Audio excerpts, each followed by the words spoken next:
these interviews. Okay. All right. So can you tell me about your role as a WIC breastfeeding peer counselor? Well, I mainly deal with the Hispanic group because I speak Spanish. So, and I've been a breastfeeding peer counselor now for about 12 years. Oh, okay. And, oh, my computer just went kind of crazy. Why did you decide to become a breastfeeding peer counselor? Because I breastfed my 3 children and I loved it. It was a wonderful experience. And I wanted other people to have the same experience and help and support. I didn't have much support when I was breastfeeding. My mother and my mother-in-law didn't breastfeed, so I pretty much just did it on my own. So I want to be there for others so that they can have that support. Mm-hmm. And have your reasons stayed the same over all these years that you've been doing it, or have they changed? They pretty much stayed the same. Mm-hmm. I really enjoy talking to people about breastfeeding and seeing the results of them breastfeeding and enjoying and having success. That's great. Is there anything that you would change about your role or your job if you could?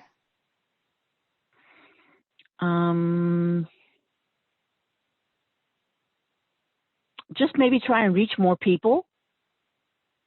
Mm-hmm.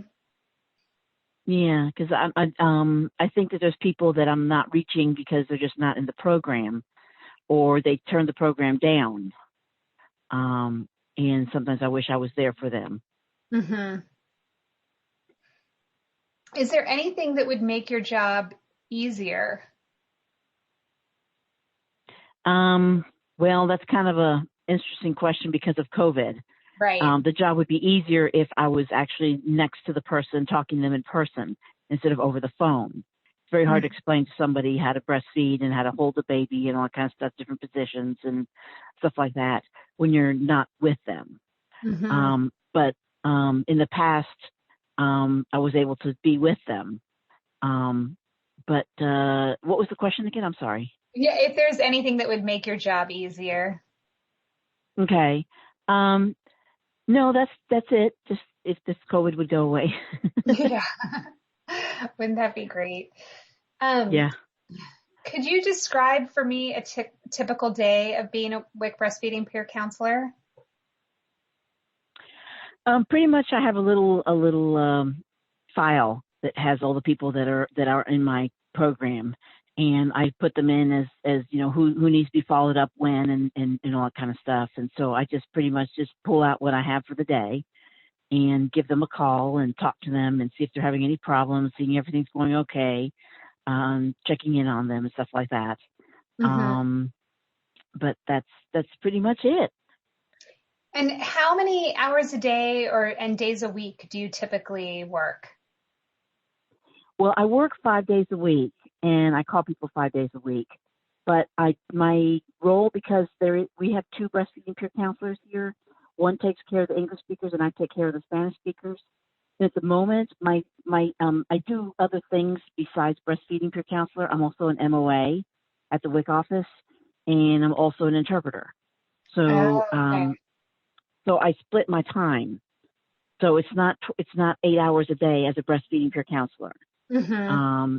And because I don't have the full load, I only have a partial load. I spend maybe about 2 hours a day on breastfeeding. And then I'm not familiar with MOA. What is that? It's a medical office assistant. Oh, okay. We're the ones that get the phone calls and get the people on the dashboard and in the WIC program on the crossroads and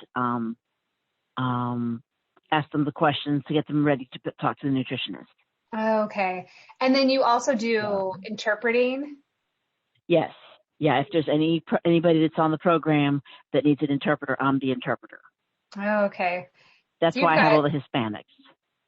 And so you've got a lot that you're doing. And so you're working. A lot of different hats. Yeah. Do you feel like with the time that you have that you can dedicate to the breastfeeding peer counseling, do you have as much time as you need to make all of your required contacts? Yes. Yes, Okay. I do. Oh, that's good. Um, and you had mentioned, my next question was, do you reach as many people as you would like? But you had talked about wishing that there were more people, that you were able to reach people who weren't enrolled and who were like Right. getting more people enrolled. Yeah. Yeah. A lot of them have already had children before and have breastfed in the past. So they will say, I don't need the program. I know what I'm doing. Mm-hmm. But those are the people I wish, that I was there for them because they might have a problem that they didn't have before. Or, every experience is different. Mm-hmm. So, but we usually offer every time they call, we say, are you interested in the program? Would you like to join now or something like that? Or do you have any questions for the pre-counselor or stuff like that? Oh, So, so even if they don't right away decide that they want to do it, there's other opportunities for them to get that yes. support later. Yeah. Yeah. And if they're having any problem, they can call and we can put them on the program right then and there. Oh, that's great. So pretty much we're there for them all anytime. Oh, nice. So having these, wearing these multiple hats, how do you find that? Is that, how is it managing those different roles? It's fine. It's fine. Like when we're talking to somebody, if the nutritionist is interviewing somebody in Spanish and they happen to be my breastfeeding person, then the questions she asks are questions I usually ask too. How many wet diapers and how's the breastfeeding going and your latch and all that kind of stuff. So as she is asking the questions, I'm also recording that in my mind to put in the computer as a contact. So I kind of kill two birds with one stone there. Oh, that's great. Yeah. I think you've sort of talked about this, but what do you like most about being a breastfeeding peer counselor? Just being there for them, sharing in their success, helping them if they're having problems. And I can't resolve all the problems. Sometimes they decide to stop breastfeeding. But mainly when they have a success, it's fun to be part of that. And I'm proud of what I do.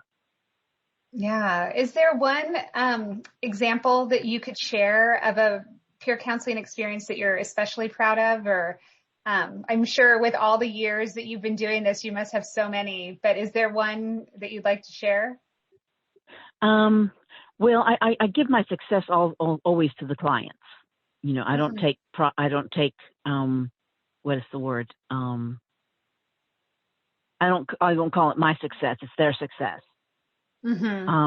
But there is one that I called my super mom because she had twins and she breastfed those twins and did a wonderful job. She exclusively breastfed the twins for up to a year. Wow. And I just called her my super mom because she did so well. And she did have some problems and we worked through it, but she hung in there and she just did a wonderful job. Oh, that's great. Yeah. Yeah. And you've talked about how COVID is impacting Yeah. things. Could you talk more about what it's been like for you during this time? It's been difficult. Everything's over the phone right now. So it's kind of impersonal. Let me think. I wish I was there to in person to see their facial expressions when they tell me things. Because sometimes their facial expression when they say yes, you look at them and they're like, that doesn't sound very, very assured. Right.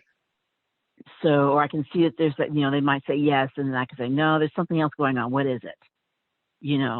And then they'll open up. But when I can't see their facial expressions or stuff like that, I have to listen for it. It's a little more difficult. Yeah. Or if they're having problems and they need a latch assessment or something like that, I can't actually help them. So over the phone, I'm telling them, okay, do this, hold the baby this way, make sure this is this way, and the baby's belly is on your belly, and all kind of stuff.